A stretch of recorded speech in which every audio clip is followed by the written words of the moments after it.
João 6, de 1 a 15. Abra sua Bíblia e vamos estudar a palavra do Senhor.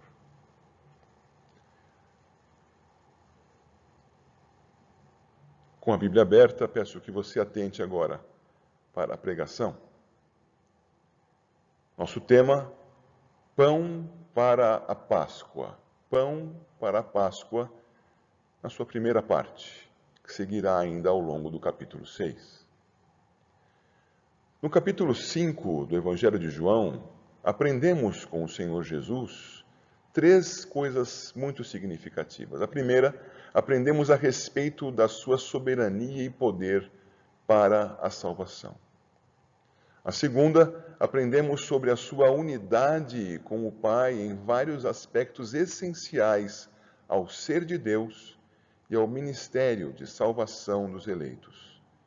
E também aprendemos sobre a interdependência da fé na palavra de Deus com a fé em Cristo Jesus.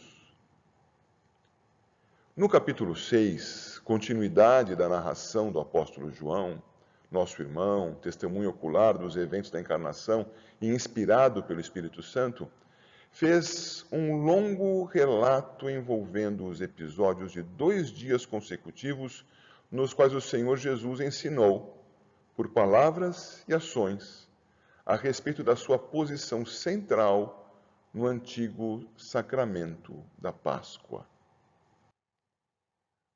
No primeiro estudo desse texto, estudaremos sobre a multiplicação de pães e peixes. Eu enfatizo que esse evento grandioso tem seu sentido fundado sobre a posição central do Senhor Jesus no antigo sacramento da Páscoa. Vamos a João, capítulo 6, versos 1 a 15. Depois destas coisas, atravessou Jesus o mar da Galileia, que é o de Tiberíades.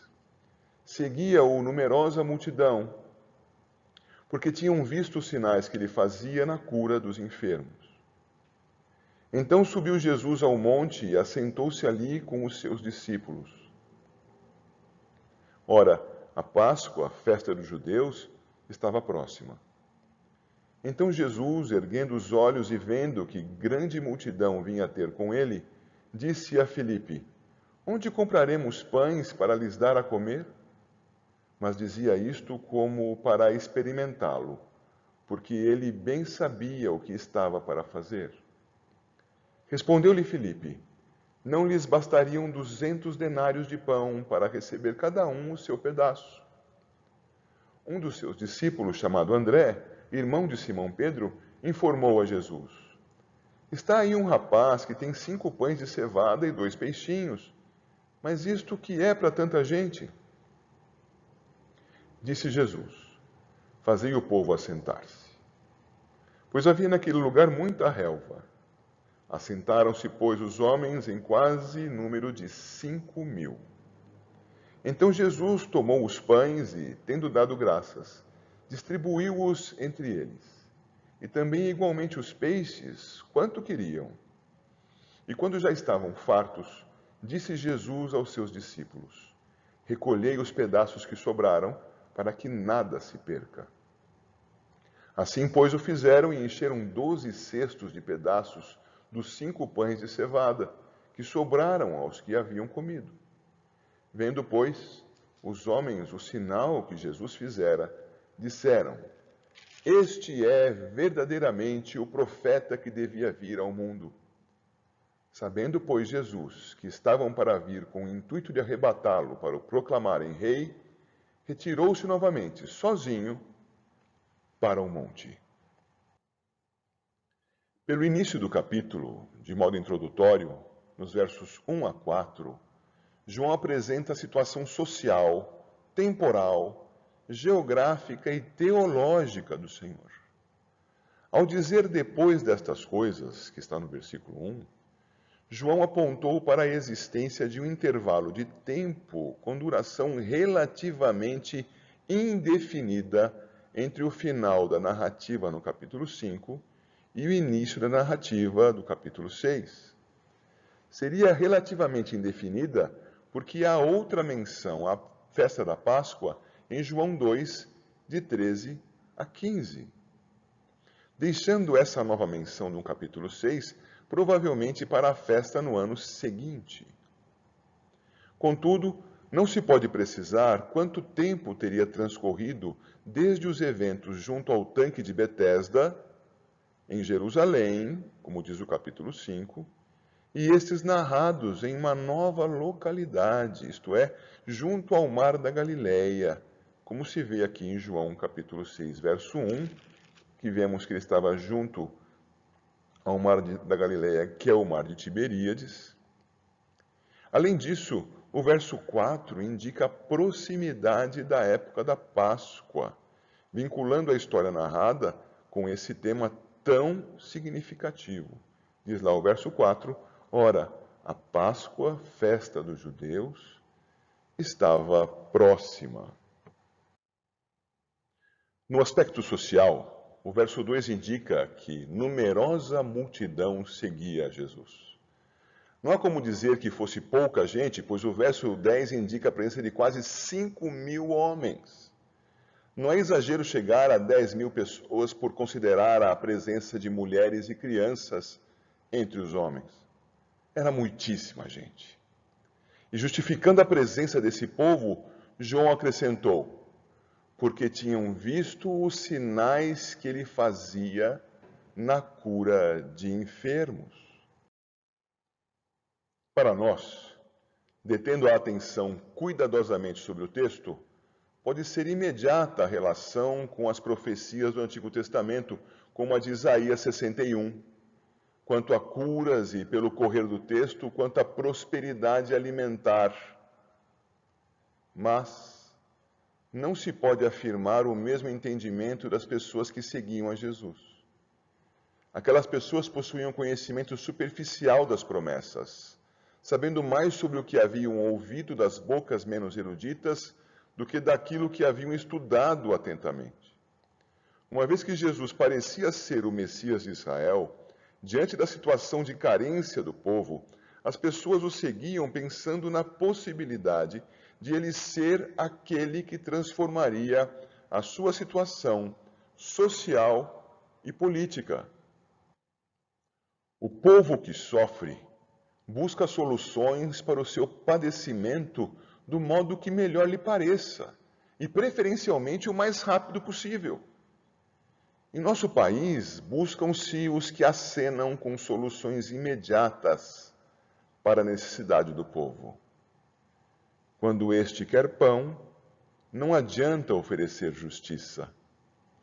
Quando quer justiça, quem oferecia pão perde o lugar. Ainda que haja virtude no líder, o povo seguirá apenas àquele que oferecer resposta à sua necessidade imediata, sem grandes explicações e sem aprofundamento teórico ou teológico. Aquele povo queria pão, saúde e um líder libertador. Vejamos o que Cristo lhes ofereceu. Vejamos o que Cristo nos oferece. O Senhor ensina por meio de uma ilustração vivenciada. Os versos 5 a 13, que costumam chamar a atenção ao fato de um rapaz possuir 5 pães e 2 peixinhos, valorizando que o moço teria se disposto a servir a Cristo, não encontra qualquer fundamento nas escrituras dos 4 evangelhos. Apenas João menciona a existência do rapaz. Os demais nem o citam. Não está nisso o centro do ensino da passagem. Qual seria o centro, então? Seria o contraste entre as limitações humanas em prover sustento e vida e as ilimitações divinas nesse mesmo mistério. Os 3 sinóticos, Mateus, Marcos e Lucas, se utilizam das mesmas expressões. Caindo a tarde, os discípulos dizem a Jesus que despeça a multidão para que todos possam buscar alimento em alguma cidade próxima. A isso respondeu Jesus que os próprios discípulos providenciassem alimentos ao povo. Aqui, neste ponto, João acrescenta um detalhe importante. Jesus acrescentou ao desafio feito aos discípulos uma pergunta solícita. Está no verso 5 de João, capítulo 6. Onde compraremos pães para lhes dar a comer? Veja, era tão evidente a incapacidade dos discípulos para resolverem a demanda, que o Senhor, solidário, desde logo colocou-se ao lado deles para amenizar a situação. Mas os olhos dos discípulos continuavam voltados para as soluções comuns, materiais e financeiras. Verso 7. Não lhes bastariam 200 denários de pão para receber cada um o seu pedaço? Nesse ponto, cabe mencionar os 5 pães e os 2 peixinhos. Isto que é para tanta gente, registra o verso 9, nas palavras de André. A solução não estava nos pães ou peixes, pois nada eram diante das necessidades.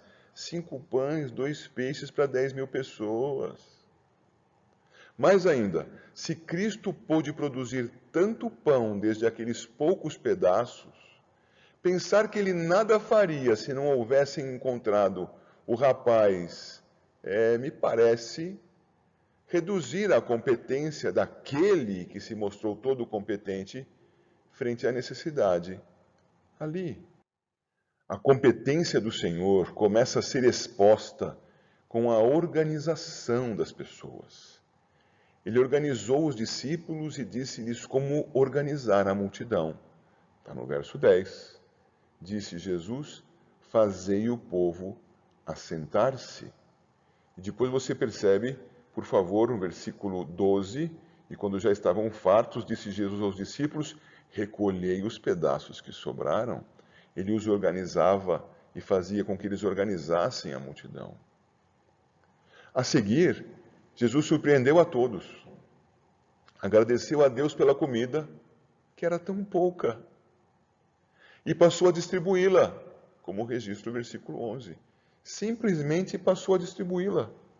Jesus tomou os pães e, tendo dado graças, distribuiu-os entre eles. E também, igualmente, os peixes, quanto queriam. Simples assim. A solução estava em Jesus, que manifestava a sua competência ilimitada diante dos olhos de todos. Sem dinheiro, sem dispersão, com organização e poder. Poder que fez sobejar a necessidade de cerca de 10.000 pessoas. Eis o ensino. Jesus provê para além da necessidade humana de vida. Ele é pão farto que nessa história foi apenas ilustrado. Na continuidade do texto, seguindo pelo capítulo 6, ele ensinou coisas mais profundas, mas sigamos o passo do Senhor. Ele iniciou com a ilustração. Vamos ficar satisfeitos com o modelo dele. Jesus provê pão e peixe mais que suficiente para a manutenção da vida. Entretanto, o povo tinha suas inclinações e desejos. Eles ainda não estavam prontos para receber o ensino sobre a redenção. Não ligavam o pão à Páscoa. Tudo o que queriam era um libertador da sua opressão social e política. Queriam um Messias revolucionário. Queriam um rei terreno, um salvador da pátria. Não é isso que o povo deseja? Pense um pouco e veja se não é isso que você deseja. Sustento farto e imediato. Cura para a tua enfermidade. Poder contra os teus inimigos. O que todos desejam é o máximo de vida agora e para agora. Mas Jesus, sabendo que estavam para vir arrebatá-lo para o proclamarem rei, retirou-se novamente sozinho para o monte. Se o povo deseja soluções imediatas, Cristo propõe solução eterna e não aceita trabalhar em favor daquilo que o povo deseja. Era apenas uma ilustração vivenciada. Jesus é o Rei da glória e não reduzirá isso por nada, por ninguém. Aplique isso a você mesmo. As pessoas em geral, quando buscam a Cristo, o fazem para resolver uma demanda imediata. Quando pensam no eterno, não o fazem para honrar a Deus. Buscam a Cristo por temerem o inferno. De qualquer modo, buscam-no para resolver um problema quanto à preservação pessoal.